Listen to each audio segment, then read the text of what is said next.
Hello students, I am here with my lecture. This is a series of lecture and this is another story which I've come and I want to share with you, I want to narrate. And the story which is prescribed for your study in BA Part 1 General English. The title of the story is The Shoes of My Sensei by Go Sin 2. This is a story, has been taken from the collection of One Singapore 65 Stories by a Singaporean, written by Go Sintu. And we all know as Singapore is one of the Asian countries. And there are sizable number of Indians also in Singapore.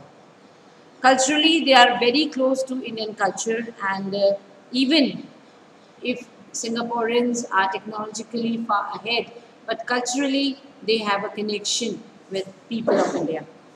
The background of the story is the Second World War, which was a war involved all major countries in the world, and it continued for 5 years, as you all know.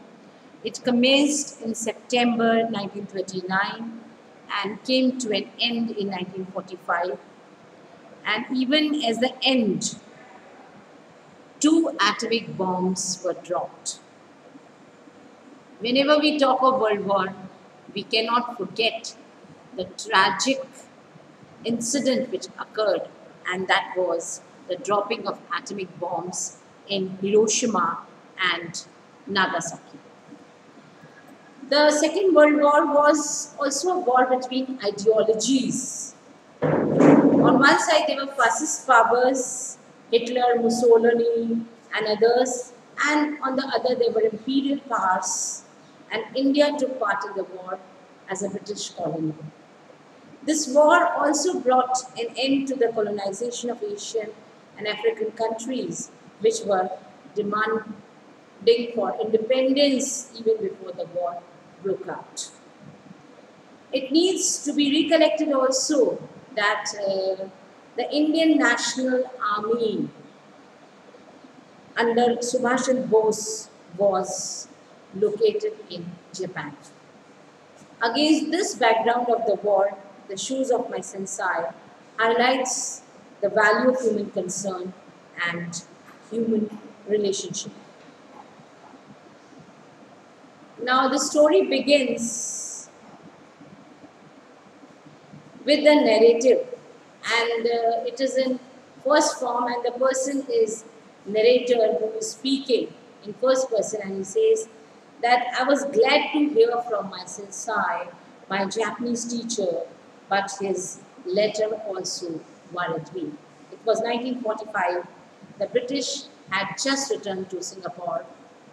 My sensei and other Japanese had been taken prisoner, and young Singaporeans, including teenagers like me, they were very anxious, confused, feeling our way under colonial rule, phasing from one subjugation to another. I was surprised that my sensei had not been repatriated to Japan, but happy to learn that he was being treated well. Now this is all about the war prisoners and their condition, how they were imprisoned under imprisonment, and they were not being sent to Japan. But still, one thing which appeased the narrator was that they were being treated well.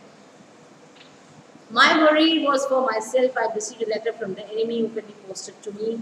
Although the enemy was detained, still the letter could have attracted the attention of some clandestine police department. Surely they were now watching me to see how I would respond to Sensei's letter. Indeed, the envelope looked as though it had been opened and received. But this also indicates that how there was a vigil from police department, and the letter was not actually, the purpose of sending the letter was just to see the reaction of a person who was receiving the letter from his teacher. That letter mentioned a pair of shoes that he had given me, and the last time I saw him as was at his home in Kawang Road when Singapore was still occupied, he had said, take these new shoes. They look too big for you, but you are still going. Someday they will fit. I don't mind going into the POW camp in these old shoes. Now, my sensei's letter said he missed his friends. No one had visited him. He wondered if I could visit him at the camp, and he also asked if he could have his shoes back. He apologized. His old shoes had come apart, he wrote. I felt sorry for him, an understanding man. He had been good to us, to taught us values. Through songs introduced to the old Japanese way, the true Japanese spirits, Nippon Seshkin. He has been teaching at school back home when the Japanese Imperial Army conscripted him and shipped him to Singapore to teach the Japanese language to its conquered citizens. We soon found him different from the arrogant and sadistic soldiers who treated us like dirt. He sponsored his students for precious food rations and helped them get jobs. He even took the grave risk of speaking up for students and their relatives who had somehow displeased the notorious Kempeitai, the all-powerful Japanese military police. When the father of Fong, one of my classmates, was detained after he got drunk and trampled the Japanese flag, Fong asked a sensei for help. He bravely went to the Kempeitai and got him released, although the old man came out haggard, white hair, all straggly, hobbling on sticks and dragging one useless foot along. After that, my sensei was a hero in my eyes. Now, this is a very heart-touching description which a student has made, but how his teacher, he had even guts to speak against the imperial police of Japan, and though he spoke, he raised his voice against the, I would say, the torture and the tormentation which was done for the people living in Singapore, and he spoke up for them. He raised his voice against them, and as a result, when he came, he was. It seemed as if he was beaten very harshly, but still he had the spirit. Now, when the student, I mean the narrator, read this letter, he thought that must be my teacher, he must be feeling low at his camp, so I must go and visit him. And he thought that he must go and return the shoes to him also, because shoes were too big for him, as I was planning to sell them. Now, then another moment, the question comes in his mind is whether if he goes to visit his teacher, would he be blacklisted because there was a register to sign, and then maybe in future they might take advantage of it. My fears were groundless, but to a teenager who grew up in a Kempeitai world, they were very real. Stories of wartime, atrocities were being circulated, and the general feeling was that vengeance was about to be exacted on the Japanese and all who had collaborated with them in any way.